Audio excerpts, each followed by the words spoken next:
Okey.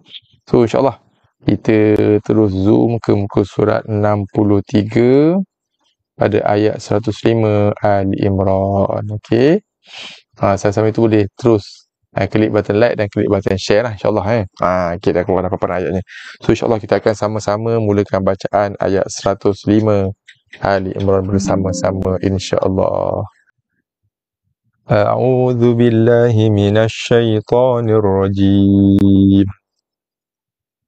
ولا تكونوا كالذين تفرقوا واختلفوا من بعد ما جاءهم البينات وأولئك لهم عذاب عظيم صدق الله العظيم. Okay, so insyaAllah kita mulakan perbincangan kita pada ayat 105 Ali Imran. Kita mulakan dengan kalimah wala. Okay, wa nipis, la nipis, ta nipis, kaf nipis, nun nipis, kaf nipis, za nipis, nun nipis, ta nipis, fa nipis, ra tebal. Kita jumpa huruf tebal dalam baris ni. Daripada wala takunu kaladzina tafa, tu semua nipis. So jaga nipiskan. Wa la takunu ka la zina ta fa nipis. Bukannya ni bukan macam ni. Wala takunu ka la zina ta fa. Tu kita dah mula tebalkan. Kita tak perlu risau kalau kita masih lagi tidak mampu untuk membaca Al-Quran dengan baik, dengan sempurna, dengan tepat. Kalau kita sudah belajar, itu syarat dia. Itu je syarat dia. Sebab agama ini terbina dengan ilmu. Dalam kita nak beramal mesti ada ilmu. Kita nak buat agama ni mesti dengan ilmu, bukan dengan mengikut membuta tuli. Dia tidak ada istilah apa dipanggil mengikut membuta tuli. Apa dia punya istilah dia? Taklid taklid membabi buta. Sama ada kita dalam ibadat puasa ke, haji ke, umrah ke, solat ke dan sebagainya, kita kena ada ilmu dalam kita nak lakukan sesuatu ibadat. Baca Al-Quran pun sama. Walaupun bacaan Al-Quran ni jatuh dalam kategori ibadat sunat, tapi dia merupakan sebaik-baik zikir kan, sebaik-baik ibadat sunat. So dia jatuh dalam kategori ibadat khusus juga. So untuk beramal dalam apa-apa saja bentuk ibadat khusus mesti dah dengan ilmu. So nak dapat ilmu macam mana? Dia tak datang dengan mimpi. So kita kena belajar. Wala takunu, la 2 rakaat, ku 2 rakaat, nu 2 rakaat, semua mak asli ni kallazina, jaga makhraj zal. Zazi bukannya zi. Jaga makhraj zal. Macam yang saya selalu sebut 3 hari lepas kan, zal ni saya kategorikan, saya grupkan dia dalam huruf-huruf kontroversi. Huruf zal, lagi huruf sod, sodo, tozo. Sodo, tozo tu zal ni, huruf zal. Lagi huruf apa lagi? Huruf sa, za, apa lagi huruf qaf, qa. Ni huruf-huruf yang saya grupkan ataupun saya kumpulkan dalam kategori huruf-huruf, saya panggil lah, saya namakan sebagai huruf-huruf kontroversi. Sebab inilah antara huruf-huruf yang paling banyak berlaku kesalahan bacaan. Antara sebab utamanya adalah kerana huruf-huruf ataupun sebutan huruf-huruf ni tidak ada dalam sebutan huruf-huruf konsonan ataupun vokal dalam bahasa Melayu kita. Contohnya huruf sod, tak ada persamaan dengan huruf-huruf dalam huruf bahasa Melayu kita kan. Sod, dot, do, to, zo, za, tak ada. Kalau zai, dekat dengan bunyi huruf Z. Za, kan dekat dengan bunyi huruf Z. So itu biasanya tak ada isu. Kalau ada isu pun sikit dari segi mungkin sifat huruf. Tapi dari segi makhraj huruf, bunyi huruf biasanya tak ada isu sangat. Tapi beza dengan huruf zal. Zal ni tak ada. Kan? So kita kena berikan tumpuan yang lebih dalam kita nak menyebut, membaca, melafazkan, mengeluarkan bunyi sebutan huruf-huruf hijaiyah yang saya sebutkan tadi, yang saya grupkan dia, yang saya grupkan ataupun saya namakan sebagai huruf-huruf kontroversi. Sebab huruf-huruf ni tiada sebutannya dalam bahasa Melayu kita. So kita nak jaga dari segi makhraj dia dan sifat huruf dia. Macam biasalah, semua huruf hijaiyah, semua tak kecuali apa huruf sekalipun, setiap huruf dia ada makhraj dan sifat huruf yang kita nak kena jaga setiap masa. Okey, setiap masa kita nak kena jaga setiap masa. So bila kita baca, ataupun kita ngaji Quran, kita kena jaga sebutan satu-satu. Setiap satu huruf dia ada makhraj dan sifat. Maksudnya contohnya macam kita baca wa, kita sempurnakan, keluarkan bunyi wa daripada makhraj dia yang betul dan tepat, dan sifat wa. Wow tu lah. Lepas tu lam, makhraj dan sifat. Ta, makhraj dan sifat. Kaf, makhraj dan sifat. Nun, makhraj dan sifat. Sebut setiap huruf tu makhrajnya betul, sifatnya betul, barulah kita sebut huruf yang kedua. Gitulah kaedahnya. Kallazi, zi dua harakat asli, zinatafa. Ro, sifatnya tebal. So dalam baris ni ro tebal sebab dia dalam keadaan baris atas. Ro sifatnya tafkhim sebab dia berbaris atas. So ta, fa nipis lagi. Ro saja yang tebal. Bukannya ta, for. Ta, for, bukan for.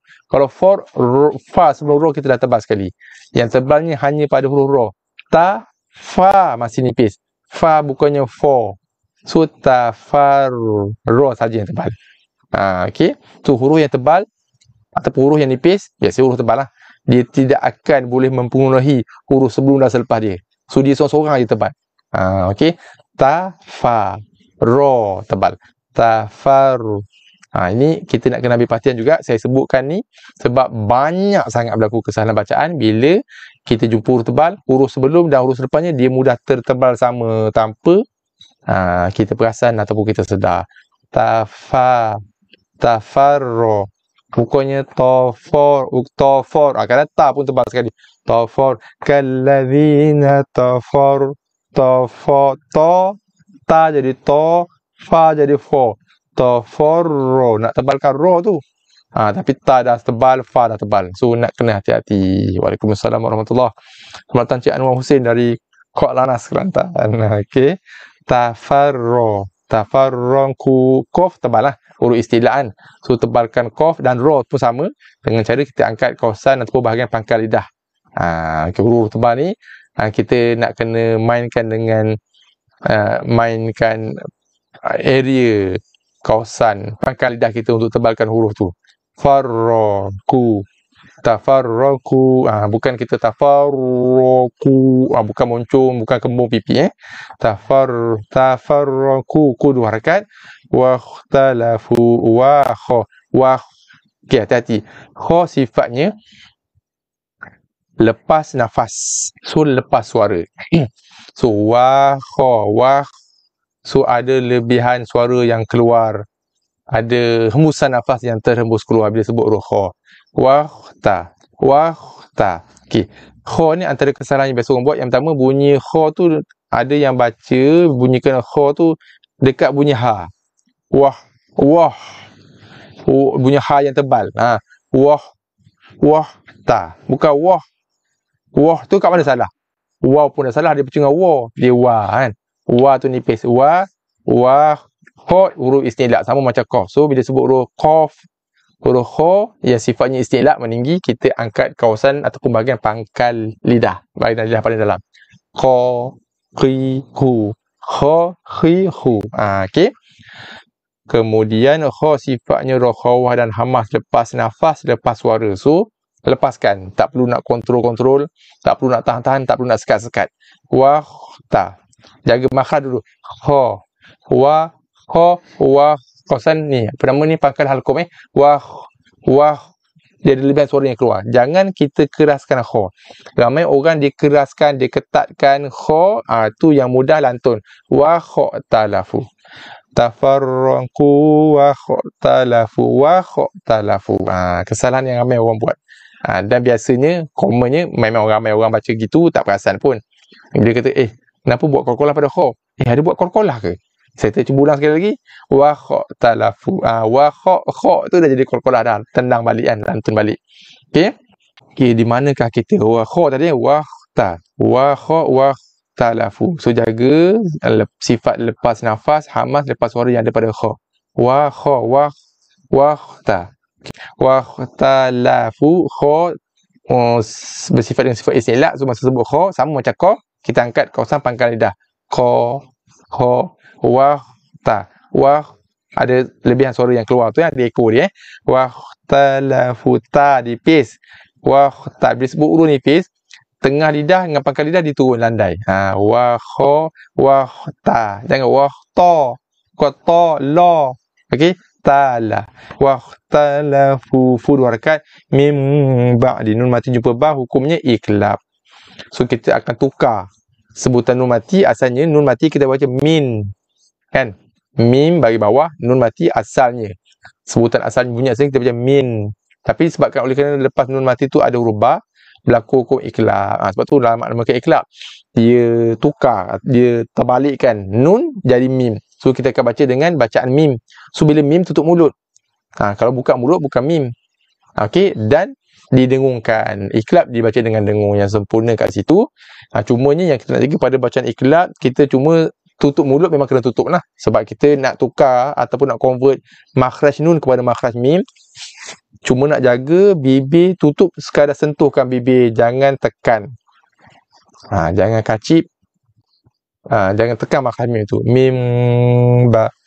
Mim wahtalafu mim ba. Mim ba. Dari segi praktikal bacaan, masa kita sebut mim tu dan dengung, tutup mulut, bibir sentuhkan saja. Mim. Bila sebut ba, bibir kita kacip sikit. Mim ba. Mim ba. Ba kita tekan sikit bibir, kacip sikit. Sebab ba dia ada sifat jahar dan syiddah, tahan nafas, tahan suara. Huruf yang bersifat dengan sifat tahan nafas, tahan suara, bila kita nak sebut huruf tu, dia ada tekan sikit dekat makhraj dia. So ba keluar daripada 2 bibir yang tertutup, sama macam mim. Cuma ba tu jahar dan syiddah, tahan nafas, tahan suara. So beza dengan mim. Mim dia lebih lembut sifatnya berbanding dengan ba. Okey. Sebab mim jadi sifat tawasud kan. Okey. So mim ba. Ain mati ba di ma. Ain sifat tawasud. So kita longgar sikit, ekokan sikit. Tapi dia longgar dan dia berekor, dia ada lebihan suara keluar, tak macam huruf-huruf rokhawah lepas suara. Kalau huruf lepas suara, huruf rokhawah ni lepasan suara, lebihan suara, aksen suara, ekor suara yang keluar tu dia lebih banyak, lebih panjang banding dengan huruf-huruf tawasud. Tawasud ni di tengah-tengah kan, di sedang-sedang aja. Dia ada keluar sikit ba. Sikit je. Mim ba di ma 2 harakat. Jaa. Huruf mad alif, lepas tu diikuti dengan hamzah. Jaa 1 kalimah. Iklab tukar je. Kita menukarkan. Ataupun kalau ikut dari segi bahasa, iklab ni maksudnya terbalik, menerbalikkan. Kan? Qallaba yuqallibu kan, menerbalikkan. Jaa huruf mad alif jumpa hamzah. Jaa dalam 1 kalimah, hukumnya mak wajib muttasil, dibaca 4 harakat lah ketika wasal. Ja'ahumul. Okey, ramai orang yang bila kita tanya mak wajib baca berapa? 4. Mak jaiz baca berapa? 4 ketika wasal lah. Tapi pun begitu, tu kata teori dan juga praktikal. Ramai orang secara teorinya kita tanya mak wajib berapa harakat? 4. Okey, betul, pas. Maka penuh. Tapi bila baca, belum tentu kita boleh baca dengan 4. Sebab tu kita nak kena tahu timing 4 tu macam mana. Sebab tu ada qurra', ada ulama' yang mencetuskan idea ilham dengan gerakan jari kan. Walaupun ada sebahagian qurra' tak setuju, ada ulama' tak setuju. Sebab dia kata, kalau budak-budak macam mana? Kalau orang tua macam mana? Kalau orang tu jari pendek macam mana? Kalau orang tu jari panjang macam mana? Mungkin timing gerakan jari dia tak sama, kan? Ada setengah orang dia laju tak. Ada setengah orang dia slow tak slow. So ada ulama yang tak setuju penggunaan gerakan jari tu. Okey. So ada khilaf lah situ dari segi kaedah ataupun dari segi orang kata apa? Tips lah untuk kita menyukat berapa panjang 4 harakat tu. Tapi yang ini ulama sepakat. Dari segi gerakan jari, ada kata dari ukur dari segi dari segi apa? Nafas pun ada. Tapi yang ulama sepakat, kaedah yang paling tepat adalah kita perdengarkan bacaan kita di hadapan seorang guru. So guru tu akan suka, ya betul, ngam 4 harakat cukup, pas. Sebab 4 harakat bagi A tak sama dengan 4 harakat bagi B. Sebab kadang-kadang kita punya speed bacaan tu tak sama. So guru lah yang akan mengesahkan bacaan 4 harakat kita tu. Ya betul, ngam awak punya 4 harakat tu. Okey. So jaga 4 harakat ni. Ja'ahumul. 4 harakat ni dia lebih ataupun sekali ganda dengan 2 harakat lah. Kalau kita baca 2 harakat, timing kita berapa? So 4 harakat tu dia double. Sebab kadang-kadang setengah orang, biasanya masalah yang berlaku, yang saya jumpa ramai orang yang 4 harakat tu bunyi dia lebih daripada 4 harakat. Itu yang biasa lah. Kan? Jarang lah Saya jumpa orang baca 4 tu, ada, bukan jarang, ada ramai juga kan. Kadang dia baca 4 tu 2 kan, ada juga. Ramai juga. Kan ramai juga. Okey. Mat jaiz, mat wajib muttasil 4 harakat. Ma 2 harakat. Ja'ahumul humul, lam nipis bukan mul, bukan ja'ahumul, bukan mul tapi mul nipiskan lam. Humul ya sabdu tekan ya bayyinat. Waqaf jaiz, so kat sini boleh waqaf, boleh wasal, dua-dua pun okey, dua-dua pun cantik. Waqaf pun okey, tapi saya pilih untuk waqaf lah sebab panjanglah kita baca tadi kan 2 baris. So kita pilih untuk waqaf. So bila waqaf kita akan matikan ta kerana sukun pula. Kita matikan sukun kerana ta kerana waqaf. Sebelumnya ada huruf mad alif kontut, so kita akan waqafkan bacaan dengan mad alif li sukun lah. Boleh pilihan antara 2, 4 ataupun 6 harakat bila kita nak waqafkan bacaan pada hukum mad alif li sukun. Cuma nak jagalah, ini banyak kesalahan orang buat. Dia campur aduk. Sekejap waqaf mad alif sukun 2, kejap lagi jumpa mad alif sukun 4, lepas tu 2 balik 4, 6, tunggang langgang habis. Tu yang tak boleh. Itu yang kena jaga, itu yang kita nak kena fokus dan ambil perhatian. 2, 4, 6 tu tak ada isu. Ramai orang boleh waqaf 2, 4, 6 okey. Tapi yang jadi isunya kejap-kejap buka 4, kejap-kejap 6, kejap-kejap 2, kan. Itu nak kena jaga. So pada ayat 105 kalau kita waqaf, ni hukum mad alif sukun yang pertama yang kita jumpa lah pada ayat ni. Ayat 105 kalau kita waqaf. So nanti azim pada kalimah yang terakhir nanti kita kena ni kalimah azim ni, azabun azim. Okey. So pasal dia tak keluar tak habis. Okey. So ni azim ni adalah hukum mad alif sukun yang kedua pada ayat ni yang kita jumpa. So kalau bayyinat kita waqaf 2, azim kena 2 lah. Kalau bayyinat ni 6, boleh betul. Azim pun kena follow 6 juga. Gitu kita. Okey. Seterusnya waw ada bulat, saya panggil waw cincin, tanda bulat atas huruf alif waw ya menunjukkan huruf tu adalah harfu ziyadah, kena wajib mesti ada dalam penulisan tapi tak ada kesan daripada bacaan. So 1 harakat saja. Wa ulaika, huruf mad alif jumpa hamzah, laika dalam satu kalimah mad wajib muttasil sama macam tadi 4 harakat.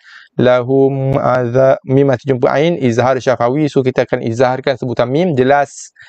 Kasih ke dia keluarkan sikit dengung. Lahum za jaga za. Guru saya kata ujung betul atas, bukan bukan za, dia ujung betul. Azabun, sebab tu dia asing bunyi za tu nipis. Azabun lahum izhar syafawi, lahum azabun azibun. Ba bagi 2 jumpa ain, izhar halqi. So pada bacaan izhar halqi ni pada huruf yang bertanwin, pada hukum izhar halqi pada bacaan tanwin, kita akan bunyikan huruf yang bertanwin tu dengan makhraj nun mati, bun. Okey. So dalam tulisan kita nampak ba baris 2 atas yang kita nampak dalam mushaf, dalam penulisan. Yang cara baca, kita akan baca ba baris 1. Saya lupa nak onkan saya punya writing pad tadi, tak saya boleh tunjuk. Kita akan baca ba baris 1, boleh nampak kan, ba baris 1 ada waw kecil dengan nun mati, azabun bun. Jelaskan bunyi nun mati. Yang kita nak kena izharkan, yang kita nak zahirkan, nak jelaskan adalah makhraj nun mati dan sifat nun mati. Azabun, walaupun kat situ tak ada nun mati kan, azabun azim, mana ada nun mati. Tapi bila ba bagi 2 jumpa ain, berlaku hukum izhar halqi. Pada bacaan izhar halqi, kita akan izharkan, zahirkan, jelaskan sebutan nun mati yang wajib dibaca walaupun tidak tertera dalam mushaf. Walaupun tidak tertera pada rasam, tak ada dalam rasam, tak ada. So kita azabun. So bila nun mati, hujung lidah sentuh gusi atas makhrajnya dan keluarkan sikit dengung, sebab nun mati ada makhraj, ada sifat ghunah secara zatnya, ada dengung. Pada bacaan isyarat ada dengung sikit, azabun. Takat tu bun, bukannya mentang-mentang saya kata ada dengung sikit, lahum azabun azim, tu dah lebih dah, sikit je, azabun azim. Jaga za. Za ni memang huruf kontroversi lah, sama macam zal tadi kak. Sebab ramai baca azabun azim. Azim, kita letak hujung lidah belakang gigi bawah, itu dah masuk makhraj huruf zai. So bila masuk makhraj huruf zai, makhraj pun dah salah, dah masuk rumah orang. Yang kedua, sifat huruf pun salah. Bila pergi je masuk rumah zai, dia akan jadi desir. azim. Sebab kita dah masuk makhraj ataupun rumah orang. Bila masuk makhraj rumah orang lain, sifat pun dia akan terbabas sama. Walau dha tak ada, sifat sofi desil tak ada. Okey, so jaga. Dha sama makhraj dengan zal. Sa, za, dha sama makhraj, iaitu hujung atas lidah. Kawasan hujung ataupun kawasan atas ni, atas lidah ni hujung atas hujung. Sa, za nipis, dha tebal. So masa sebut dha, hujung lidah duduk pada posisi yang sama macam seperti mana kita nak sebut sa dan za. Cuma bezanya dha sifatnya itibak dan istilak, angkat tengah lidah, angkat pangkal lidah, tebal pada dha. Sa, za, tengah lidah turun landai, pangkal lidah turun landai, straight je. Sa, za, dha. Sa, za, dha. Dha, zi, zu. Mana ada desil? Tak ada desil. Kalau kita sebut macam yang kita biasa baca dulu-dulu lah, saya pun sama juga, iaitu hujung lidah sentuh belakang gigi bawah, yang mana itulah bacaan kebanyakan orang kita. Za, zi, zu. Kan dah bunyi berdesil. Za, zi, zu. Azabun azim. Azim. Tak ada zim, tak ada.